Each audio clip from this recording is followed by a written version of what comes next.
Você já imaginou como vai ser o exato segundo em que tudo aqui na Terra termina para você, mas você continua consciente? Não é cena de filme nem ameaça religiosa, é uma certeza matemática da vida. O corpo um dia para, mas o espírito continua. Pense por um momento que seu coração deu o último compasso, que a respiração simplesmente cessou, e, ainda assim, você se percebe acordado, lúcido, tentando entender por que todo mundo chora enquanto você continua ali, de pé, olhando a cena. Você tenta tocar seu próprio rosto, tenta abraçar alguém da família, mas seus braços atravessam como se fossem feitos de vento. A primeira reação é negar, achar que é sonho, pesadelo, ilusão.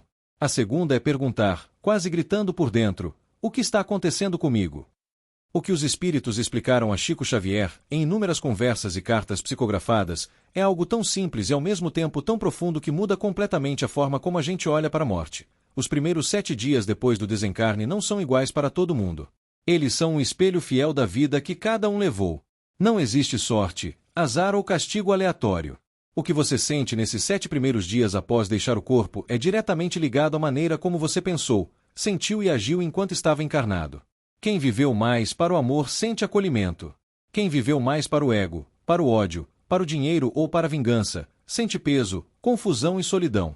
Essa é a informação mais importante. A morte não muda ninguém por mágica, ela apenas revela, amplifica e organiza aquilo que já estava dentro da alma.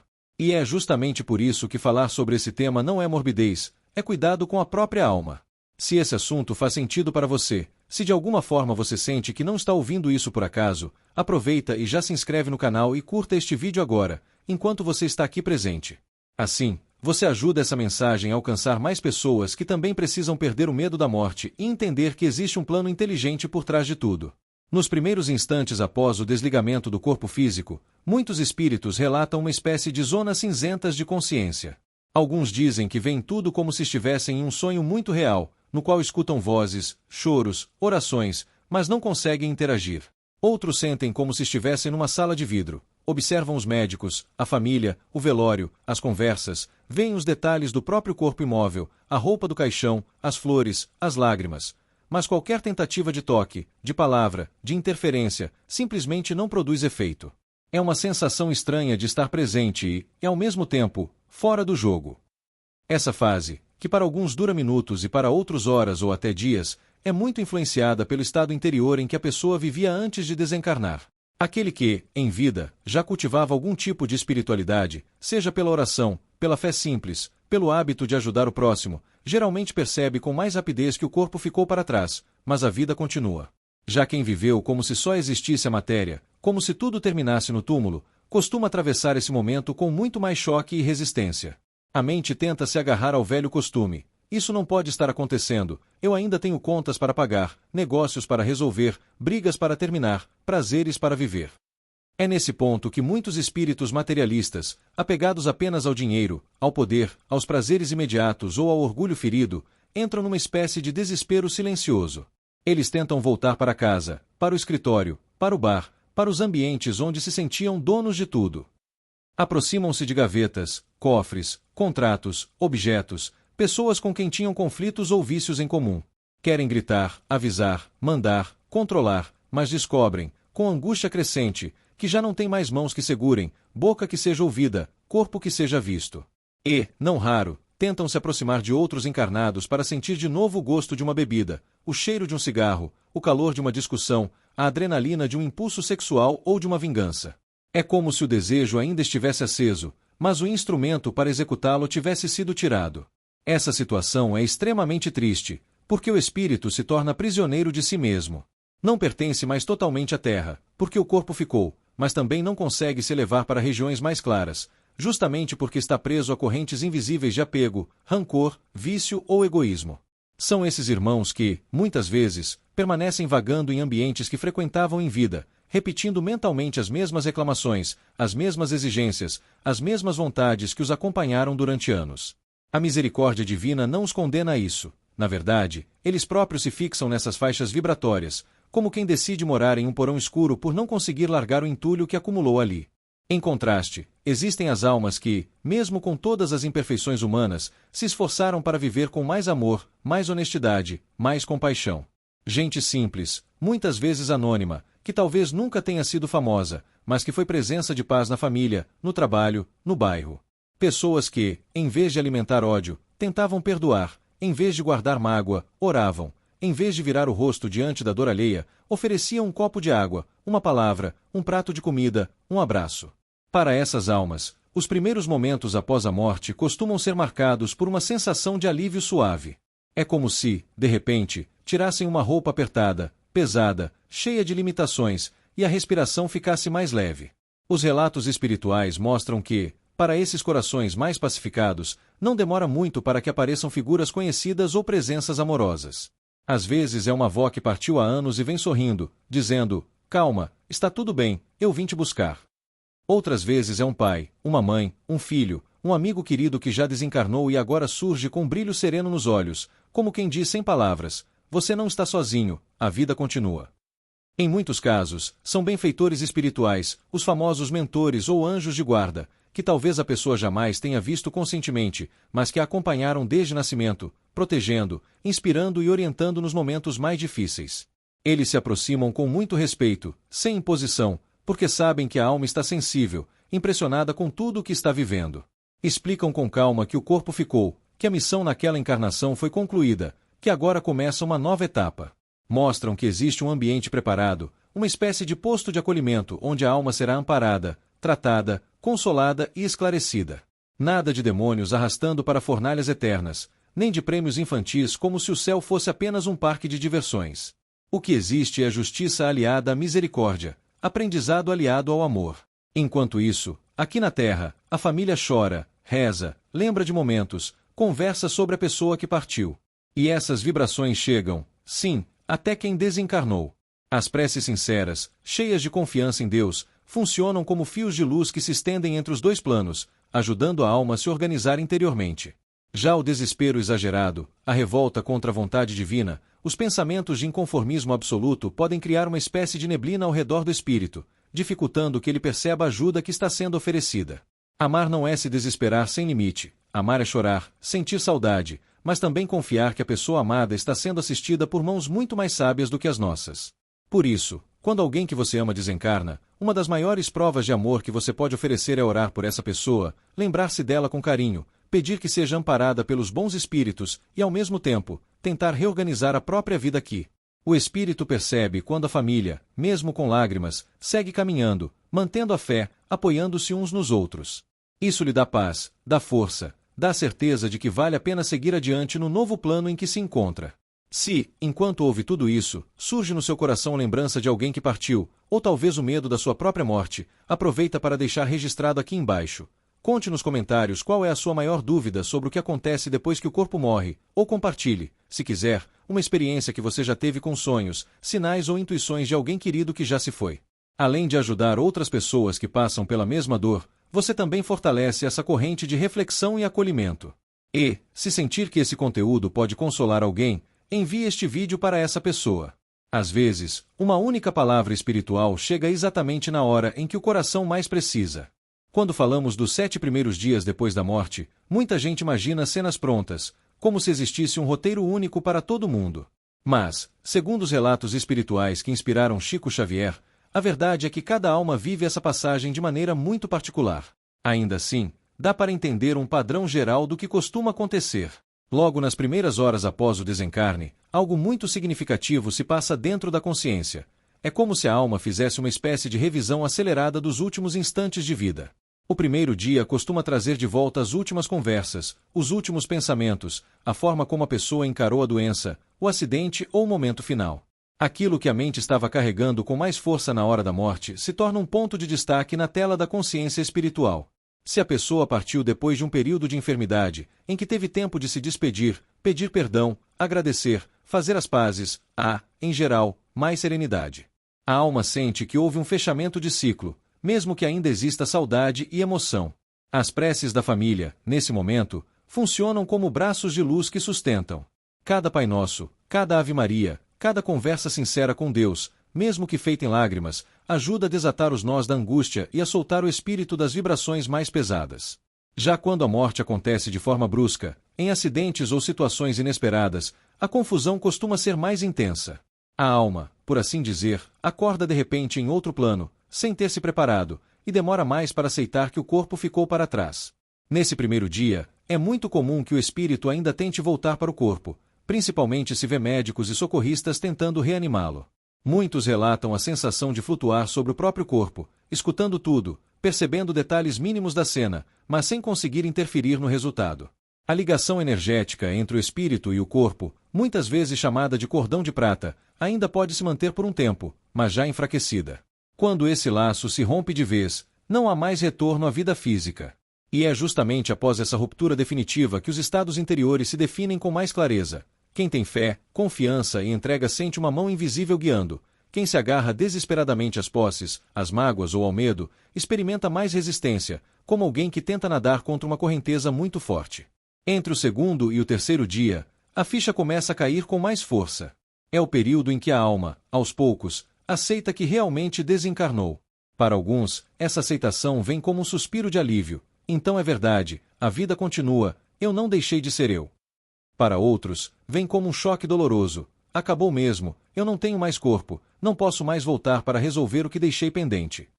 É comum que, nesse momento, o espírito seja conduzido para longe dos locais de maior agitação, velório, enterro, hospital, e levado a ambientes de acolhimento no plano espiritual.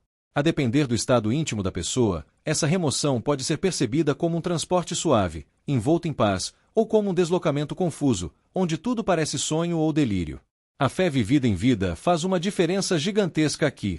Não é questão de religião específica, mas de ligação sincera com algo maior.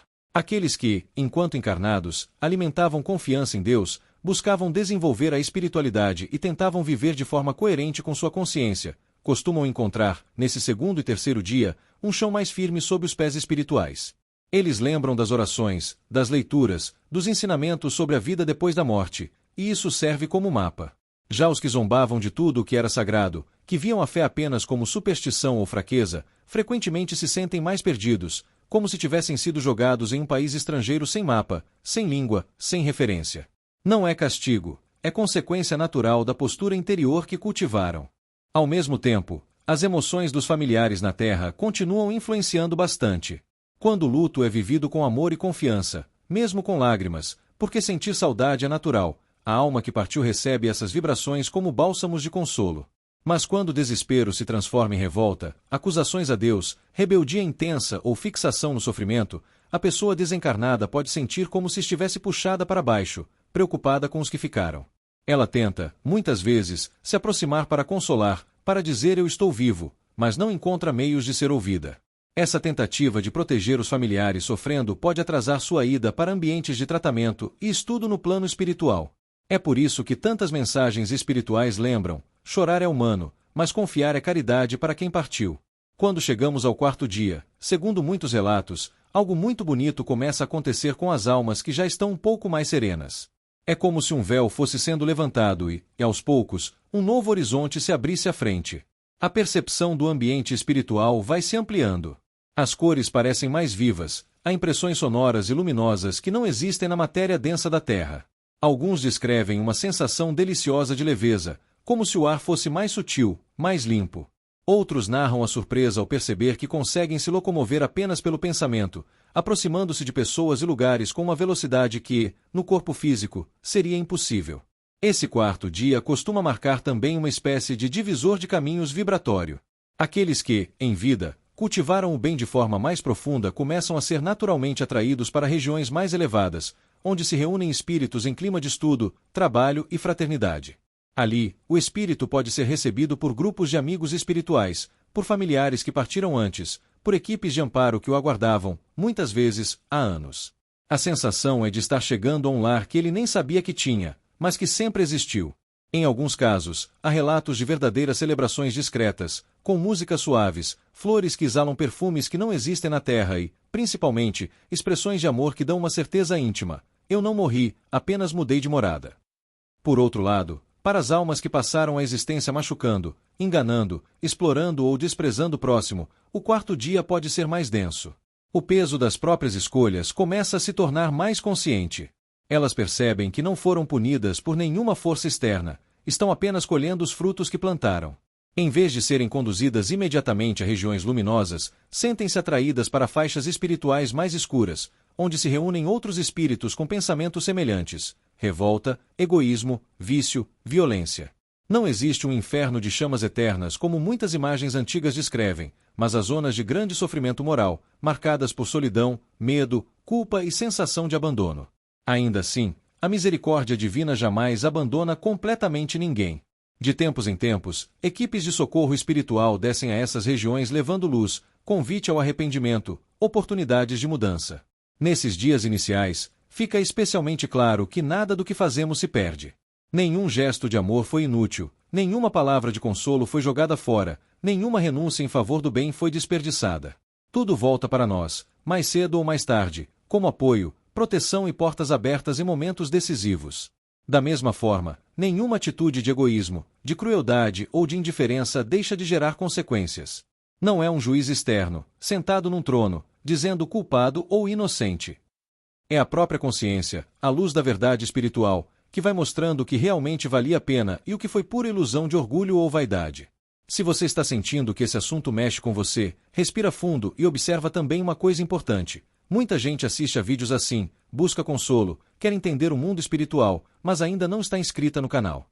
Talvez até você esteja nessa situação agora, acompanhando os conteúdos há um tempo, mas sem apertar o botão de inscrever-se. Faz um teste rápido. Confere aí se você já está inscrito e se o sininho das notificações está ativado. Quando você se inscreve e ativa as notificações, não é só o canal que cresce. Você ajuda essa mensagem de esclarecimento espiritual a chegar a mais pessoas que, como você, estão em busca de respostas. E, se quiser, conta nos comentários há quanto tempo você acompanha temas espirituais e o que mais desperta sua curiosidade sobre a vida após a morte. Sua participação ajuda a construir uma comunidade de estudo e acolhimento, e também me mostra que vale a pena aprofundar ainda mais nesses próximos dias da jornada da alma. A partir do 5º dia após a morte, segundo os relatos espirituais que inspiraram Chico Xavier, acontece algo que muita gente só imagina em filmes, mas que é descrito com enorme seriedade no plano espiritual. A alma começa a enxergar, com uma clareza impressionante, a verdade sobre a própria vida. Não é um julgamento com tribunais, toga, martelo nem condenação pública. É algo muito mais íntimo, profundo e inescapável. A própria consciência se abre diante de si mesma. É como assistir a um filme, em que você é o personagem principal, mas agora com uma câmera que mostra todos os ângulos, inclusive aqueles que você preferia não ver quando estava encarnado. Nesse filme espiritual, a alma não vê apenas os fatos externos, os lugares onde esteve, as pessoas com quem conviveu, as decisões que tomou. Ela percebe, sobretudo, as intenções por trás de cada gesto, as emoções geradas em outras pessoas, os desdobramentos que pequenos atos tiveram ao longo do tempo. Uma palavra impaciente dita a um filho, por exemplo, pode aparecer ligada ao desânimo que ele sentiu, às escolhas que fez depois, às inseguranças que carregou durante anos. Um gesto simples de generosidade, como dividir um prato de comida com alguém faminto, surge como uma luz que se acende e se multiplica em outras luzes, porque aquele ato inspirou, confortou, deu forças para que a outra pessoa também fizesse o bem mais adiante. Nesse 5º dia simbólico, cada palavra, cada silêncio, cada atitude, aparece com seu verdadeiro peso. As máscaras sociais caem, as justificativas que a pessoa repetia para si mesma perdem força. Não há como mentir, porque ninguém está ali para ser enganado, é a própria alma que se enxerga. Para muitos, é um momento de profundo arrependimento, não o arrependimento do medo, mas aquele que nasce da compreensão clara do que poderia ter sido diferente. A pessoa se lembra das oportunidades em que poderia ter perdoado e preferiu alimentar o ressentimento, das vezes em que poderia ter ajudado e escolheu olhar para o outro lado, das situações em que usou palavras como armas, mesmo tendo consciência de que feriam. Ao lado disso, porém, também surgem lembranças reconfortantes, o abraço dado na hora certa, o pedido de desculpas que exigiu humildade, o telefonema feito para consolar alguém, a oração silenciosa em favor de quem sofria. Esses gestos, muitas vezes considerados pequenos na Terra, brilham como joias na tela da memória espiritual. Esse processo não é igual para todos. As almas mais endurecidas, que viveram justificando maldades, rindo da dor alheia, cultivando orgulho e desprezo, tendem a resistir mais a essa visão. Algumas tentam fugir, negar, se revoltar com a verdade que aparece. Mas, com o tempo, a realidade interior se impõe. É nesse ponto que o arrependimento sincero pode surgir como uma chave de libertação. Quando a alma finalmente reconhece, de coração aberto, eu errei, magoei, desperdicei oportunidades, quero mudar, algo muito importante se movimenta a seu favor. Benfeitores espirituais, que às vezes aguardavam pacientemente esse momento, se aproximam com mais intensidade para oferecer ajuda, esclarecimento e novas possibilidades. No sexto dia, de maneira simbólica, entra em cena aquilo que muitos espíritos chamam de limpeza ou tratamento espiritual. É como se, depois de enxergar as feridas, fosse preciso cuidar delas. Nada é empurrado para baixo do tapete. As dores, culpas, medos e traumas que se acumularam ao longo da vida terrena começam a ser trabalhados em profundidade. Em regiões mais organizadas do plano espiritual, existem verdadeiros hospitais e núcleos de cura, onde equipes dedicadas acolhem, tratam e auxiliam os recém-chegados. A medicina ali não é feita de comprimidos e bisturis, mas de energias sutis, vibrações de amor, luz, pensamentos elevados e recursos que nossa mente encarnada ainda mal compreende.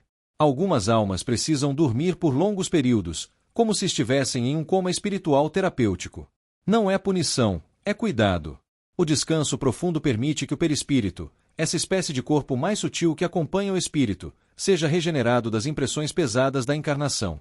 Outras, mais lúcidas, participam conscientemente do processo de cura, conversam com instrutores, fazem perguntas, desabafam, revisam experiências, recebem orientações sobre como transformar culpa em reparação futura, medo em confiança, dor em aprendizado. Em muitos relatos, o sexto dia é marcado por essa sensação de banho interno, de limpeza energética, de reorganização das forças. É nessa fase que a oração dos familiares na Terra continua exercendo papel fundamental. Quando alguém, aqui embaixo, eleva o pensamento e pede: Senhor, ampara aquele que eu amo, que ele seja recebido em lugares de luz, que encontre paz e seja ajudado a compreender o que precisa aprender, essa vibração chega como reforço para as equipes espirituais que já estão trabalhando. É como se o amor da família assinasse um termo de cooperação com o céu, autorizando e apoiando esse tratamento. Por outro lado, quando a família, por apego ou revolta, insiste mentalmente em frases como ele não pode me deixar, não aceito, quero que volte a qualquer custo, pode acabar prendendo a própria alma em zonas de sofrimento. Mais uma vez, o verdadeiro amor se mostra na capacidade de confiar e entregar a pessoa amada às mãos de Deus, mesmo que o coração sinta falta. Chegando ao sétimo dia, encerra-se, de forma simbólica, essa primeira fase de adaptação inicial à vida espiritual. A alma não se torna perfeita da noite para o dia, não vira santa automaticamente, mas já tem uma consciência bem mais clara de sua nova condição. É como alguém que chega a um país desconhecido, passa pelos primeiros dias de choque, estranhamento, medo, e começa, enfim, a compreender como as coisas funcionam ali. Nesse momento, muitos espíritos são encaminhados para lugares específicos, de acordo com suas necessidades e méritos. Colônias espirituais voltadas para estudo, hospitais que funcionam como centros de reabilitação, núcleos de trabalho onde possam começar a servir e aprender ajudando outros, ou mesmo regiões de observação, onde vão refletir mais demoradamente sobre as experiências da vida que terminou. As almas mais adiantadas moralmente podem ser convidadas, depois de algum tempo, a atuar como protetoras, inspirando encarnados que ainda estão na luta diária da Terra. Pais que partiram podem ser designados a acompanhar os filhos como espíritos amigos, irmãos podem velar uns pelos outros, avós podem continuar cercando a família de intuições e carinhos invisíveis. Não é fantasia poética. Inúmeros depoimentos mediúnicos falam de parentes desencarnados que se oferecem para apoiar aqueles que ficaram, trabalhando em conjunto com mentores mais experientes. Já outras almas, ainda muito marcadas por erros, precisam de períodos mais longos de tratamento, estudo e reeducação antes de assumir tarefas mais amplas. Em todos os casos, porém, existe um fio de continuidade, nada é interrompido de forma definitiva. Uma revelação que impressiona muitos recém-desencarnados é descobrir que, no mundo espiritual, também existem trabalho, estudo, arte, música, pesquisa, convivência, mas com uma qualidade muito diferente. Lá, o trabalho verdadeiro não é exploração nem escravidão, é serviço voluntário que dá alegria e sentido. As tarefas são distribuídas de acordo com a capacidade e o grau de responsabilidade de cada um, e o mérito vem não por status, mas pela sinceridade com que a alma se dedica ao bem. As escolas espirituais não são salas frias e monótonas, são ambientes vivos, cheios de troca, onde se estudam leis universais, a natureza da mente, os caminhos da evolução, o significado profundo do amor. A arte, a música, a beleza em geral têm um poder curador intenso, capazes de restaurar a esperança de espíritos que chegaram carregando lembranças dolorosas. E, mesmo em regiões mais difíceis, onde ainda há sofrimento e sombras, a notícia consoladora é que ninguém está condenado para sempre. Sempre há equipes socorristas descendo, como se fossem ambulâncias de luz, em busca daqueles que, no meio da dor e da rebeldia, já começam a pedir ajuda, mesmo que em pensamento. Não é necessário pronunciar orações sofisticadas, basta um grito sincero de Deus, me ajuda, eu não quero mais viver assim, e essa mínima abertura interior se torna uma brecha por onde os emissários do bem conseguem agir. É por isso que os ensinamentos espirituais insistem tanto na importância do arrependimento verdadeiro e da vontade de se transformar. A justiça divina não é fria, nem cega, nem vingativa. Ela anda de mãos dadas com a misericórdia, oferecendo sempre um caminho de volta, por mais longo que seja.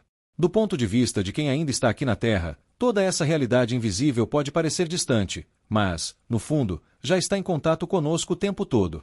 Quando você sonha, de forma muito nítida, com alguém querido que partiu, vendo calmo, sorridente, dizendo que está bem, isso pode ser mais do que um simples sonho. Pode ser um encontro em espírito, uma visita concedida, um abraço permitido por Deus para aliviar corações que ainda choram. Quando um perfume característico de alguém amado aparece de repente em um ambiente onde ele não poderia estar, ou quando um objeto se move sem explicação clara, ou quando, no meio de um momento difícil, você sente uma coragem que parecia não ter, pode haver um toque discreto de quem já está do outro lado. Esses sinais nunca vêm para assustar, mas para acalmar, fortalecer, mostrar que o amor não acaba. Do mesmo modo, existem influências espirituais mais pesadas, que costumamos chamar de obsessão. São irmãos desencarnados que, presos ao rancor, ao vício ou à confusão, se aproximam de encarnados com sintonia parecida. Não são monstros sem alma, são consciências sofridas, muitas vezes se comportando como crianças desesperadas no escuro, agarrando-se a quem encontram. Quando encontram alguém encarnado mergulhado em revolta, em vício, em violência, em ódio, criam uma ligação de dependência. A boa notícia é que essa situação também pode ser transformada, com tratamento espiritual, com mudança de vida, com oração, com disciplina mental, tanto o encarnado quanto o desencarnado podem ser resgatados e encaminhados para caminhos melhores. Tudo isso nos leva a uma conclusão muito prática. A preparação para a morte começa agora, no jeito como você vive hoje. Cada dia, cada escolha, cada resposta que você dá a situações difíceis, estão construindo a paisagem espiritual em que você vai acordar quando deixar o corpo. Não é para ter medo, é para ter responsabilidade. Quando você escolhe perdoar em vez de vingar, está abrindo uma janela para a luz. Quando você se esforça para ser honesto, mesmo que ninguém esteja olhando, está plantando segurança para sua consciência. Quando você oferece um pouco de tempo para ouvir alguém que sofre, quando coloca um prato a mais na mesa para quem tem fome, quando faz uma oração sincera por alguém em dificuldade, está escrevendo, no livro da própria alma, capítulos que serão fonte de paz lá adiante. Chico Xavier costumava dizer que a morte é como tirar uma roupa apertada e cansada, e que a verdadeira pátria do espírito não é a terra, mas o mundo espiritual. Ele lembrava que a vida não termina nunca, que cada encarnação é um capítulo de uma história muito maior, e que nossos laços de amor verdadeiro atravessam séculos, resistindo ao tempo, à distância e à própria morte. A família espiritual é muito mais ampla que a família de sangue, e as afinidades de coração constroem reencontros maravilhosos além do túmulo. Saber disso não resolve toda a dor da saudade, mas coloca um sol por trás das nuvens, uma certeza de reencontro que dá força para continuar. Se essas reflexões tocaram alguma coisa dentro de você, não deixe esse conteúdo morrer quando o vídeo terminar. Escreve nos comentários, se sentir no coração, o nome de alguém que já partiu e para quem você deseja luz, ou conta brevemente como essas ideias te ajudam a olhar diferente para a morte e para a vida. Ao fazer isso, você não só organiza seus sentimentos, como também inspira outras pessoas que vão ler e talvez se sentir menos sozinhas na própria dor. E se perceber que este vídeo pode consolar um amigo, um parente, alguém que esteja enfrentando um luto recente, envia para essa pessoa agora mesmo. Um simples compartilhamento pode ser o abraço espiritual que ela estava pedindo em silêncio. Ah, e se ainda não fez isso, aproveita para deixar seu like e se manter por perto. Assim, sempre que novos vídeos sobre a vida após a morte, Chico Xavier e o mundo espiritual forem publicados, você já estará aqui, caminhando junto com a gente nessa jornada de esclarecimento e esperança. Quando a gente começa a compreender tudo isso com mais profundidade, uma chave silenciosa gira por dentro. A morte, que antes parecia um monstro no fim do corredor, começa a se revelar como uma passagem exigente, é verdade, mas cheia de sentido, justiça e amor. E aí surge uma pergunta inevitável. Se é assim que os primeiros 7 dias no mundo espiritual funcionam, o que eu posso fazer hoje, enquanto ainda estou aqui, respirando, para tornar essa travessia mais leve e mais consciente? Porque não faz sentido ficar apenas curioso com os relatos do além e continuar vivendo no automático, como se nada disso tivesse a ver com a sua rotina, com as suas escolhas de agora. A verdade é que, em grande parte, estamos escrevendo hoje o roteiro dos nossos primeiros dias depois da morte. Quando você escolhe nutrir ódio, bater o pé no orgulho, alimentar vinganças silenciosas, mesmo que ninguém saiba, está engrossando as nuvens que encontrará mais tarde. Quando você se entrega a vícios destruidores, se fecha para qualquer ajuda, trata as pessoas como objetos descartáveis e acredita que só o dinheiro importa, está construindo por dentro um ambiente de sufoco que, mais cedo ou mais tarde, vai se manifestar do outro lado. Por outro lado, quando você, mesmo com defeitos, tenta ser mais justo, mais paciente, mais honesto consigo e com o próximo, está acendendo pequenas lâmpadas na consciência que vão iluminar seus passos quando o corpo um dia se calar. Não é sobre perfeição, é sobre direção. Deus não espera que você se transforme em espírito puro da noite para o dia, mas espera, com infinita paciência, que você dê o próximo passo possível.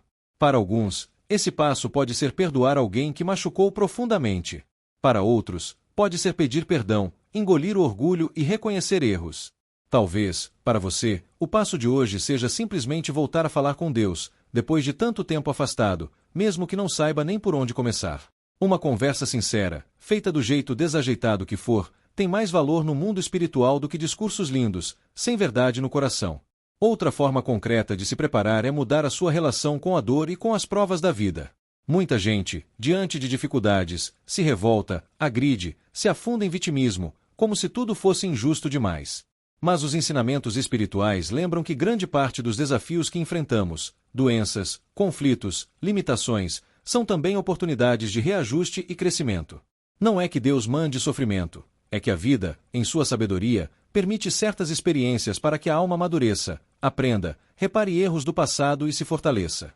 Quando você atravessa uma prova com confiança, quando escolhe aprender com ela, em vez de apenas se amargurar, está colhendo créditos de luz que vão se apresentar como apoio nos momentos mais delicados depois do desencarne. E, quando o assunto é luto, o mundo espiritual nos convida a uma postura muito diferente daquela que a desesperança ensina. Sofrer pela ausência é natural, sentir saudade é prova de amor, chorar faz parte. O que faz mal não é a lágrima, é a revolta que grita por dentro. Deus errou, isso não poderia ter acontecido, a vida acabou para mim também. Quando você escolhe, com o tempo, transformar a dor em saudade serena, em oração, em gestos de amor feitos em nome de quem partiu, algo muito bonito acontece. Aquela pessoa querida, que já está em outra dimensão, recebe suas vibrações como flores de luz. E você, aqui, vai descobrindo que é possível seguir em frente sem esquecer, que é possível sorrir de novo sem que isso signifique desrespeito a quem foi embora. O mundo espiritual não pede que você apague lembranças, pede que você as ilumine. Uma prática muito poderosa é transformar a memória dos que partiram em fonte de bem. Em vez de ficar preso apenas ao pensamento por que ele se foi, você pode se perguntar: o que eu posso fazer de bom em homenagem a essa pessoa? Pode ser doar alimentos em nome dela, adotar uma atitude que ela admiraria, abandonar um vício que tanto a preocupava, tornar-se alguém mais presente e amoroso com os que ficaram. Cada gesto assim gera uma onda de luz que alcança o coração de quem está do outro lado e também transforma sua própria alma. O laço não é cortado pela morte, ele muda de forma. A maneira como você vive aqui continua afetando diretamente os vínculos que tem com aqueles que já atravessaram a ponte. Ao mesmo tempo, é importante cuidar da sua sintonia diária. Os obsessores, esses irmãos desencarnados ainda presos à raiva, à culpa ou aos vícios, só conseguem se aproximar de nós quando encontram espaço em nossos pensamentos e sentimentos. Não é preciso ter medo deles se você está decidido a fazer um esforço sincero para melhorar. Oração, vigilância interior, disciplina em relação a vícios, escolhas mais saudáveis para o corpo e para a mente, tudo isso funciona como um filtro espiritual que reduz essa influência negativa. Quando você busca ajuda em casas de oração, centros espíritas sérios, igrejas comprometidas com o Evangelho, grupos de estudo e de caridade verdadeira, você não está indo apenas ouvir uma palestra, você está se colocando em contato com equipes espirituais que desejam te fortalecer e te proteger. Outra coisa que os relatos mediúnicos insistem em nos mostrar é a importância do autoconhecimento. Muitas almas chegam ao mundo espiritual sem nunca terem olhado de verdade para dentro. Passaram a vida inteira fugindo de si mesmas, se distraindo com trabalho, redes sociais, consumo, festas, discussões vazias, sem encarar suas feridas, suas sombras, seus medos. Quando o corpo cai, não existe mais para onde correr. A alma se vê com tudo aquilo que sempre evitou investigar. Por isso, começar agora um caminho de autoconhecimento, seja com terapia séria, seja com leitura edificante, reflexão, silêncio interior, oração, é uma forma de ir arrumando a casa antes da viagem. Assim, quando o momento de partir chegar, você já terá mais intimidade consigo, com suas fragilidades e potencialidades, e esse encontro com a própria consciência será menos assustador. É bonito perceber também que nossa caminhada não é solitária em nenhum momento. Mesmo quando você se sente sozinho no quarto, achando que ninguém te entende, há presenças amorosas ao seu lado, torcendo pelo seu progresso. Espíritos amigos, parentes já desencarnados, mentores dedicados, todos trabalhando para que você consiga dar conta da sua missão na Terra. Muitas vezes, aquele livro que por acaso você encontra, aquele vídeo que aparece no momento exato, aquela conversa que traz a resposta que você estava precisando, são formas discretas que o mundo espiritual encontra de te alcançar. A sincronicidade é uma carta de amor da vida para você. Nada disso é coincidência. É claro que, em meio a tudo isso, vamos continuar tropeçando, errando, tendo recaídas, duvidando. O céu não espera desempenho impecável, espera sinceridade. Quando você escorrega, mas reconhece, se arrepende, pede ajuda e tenta de novo, já está fazendo um movimento enorme na direção da luz. Muitas almas se complicam não pelos erros em si, mas pela insistência em justificar o injustificável, em culpar sempre os outros, em se fazer de vítima ou de dono absoluto da verdade. A humildade de dizer eu não sei, eu preciso aprender, eu quero mudar é uma chave poderosa que abre portas aqui e depois. Então, se você chegou até este ponto da conversa, não subestime isso. Não é apenas um vídeo que você deu play sem querer. Talvez sua alma estivesse pedindo esclarecimento há muito tempo. Talvez um ente querido que já está no mundo espiritual tenha inspirado esse encontro. Talvez a própria vida tenha alinhado as coisas para que essas palavras chegassem até você agora. Permita-se acolher esse chamado. Se algo tocou fundo, aproveite para transformar pelo menos uma atitude prática do seu dia a dia a partir de hoje. Pode ser estabelecer um momento de oração diária, pode ser perdoar alguém, pode ser começar um trabalho voluntário, pode ser cuidar mais do seu corpo como instrumento de serviço, pode ser abandonar um hábito que claramente está destruindo sua paz. Comece por um ponto, e os outros virão na sequência. E lembre-se, por mais que a morte seja um tema sério, o recado central do mundo espiritual é de esperança. A vida não termina, o amor não acaba, os laços verdadeiros continuam, Deus não desiste de ninguém. Você não é um acaso, não está jogado no universo, não está abandonado. Existe um projeto de evolução em andamento em sua vida, e cada reencarnação é uma oportunidade preciosa nesse processo. Um dia, quando você também atravessar a porta do desencarne, vai se encontrar com aqueles que ama, vai compreender com mais clareza por que certas coisas aconteceram, vai enxergar os bastidores dessa existência. E, se tiver procurado viver com um pouco mais de amor, de honestidade e de fé, vai descobrir que a morte, na verdade, foi apenas a fronteira entre uma sala e outra da mesma casa de Deus. Se essas ideias acenderam alguma luz dentro de você, aproveita esse momento em que o coração está mais sensível e escreve nos comentários o que você gostaria de transformar na sua vida a partir de hoje, ou que tema espiritual você sente vontade de ver aprofundado em próximos vídeos. Fala de que cidade você está assistindo, quantos conteúdos assim já fez parte da sua jornada e o que mais te ajuda a ter esperança. Isso não é apenas interagir com o vídeo, é você se colocar em movimento, se comprometer consigo mesmo, inspirar outras pessoas que vão ler e talvez se reconhecer na sua história. E se perceber que alguém que você conhece está precisando muito ouvir que a morte não é o fim, mas um recomeço, envie esse vídeo para essa pessoa agora. Seu like, seu comentário e esse simples gesto de compartilhar podem ser o fiozinho de luz que muda o dia, e quem sabe até a vida, de alguém que hoje se sente completamente no escuro.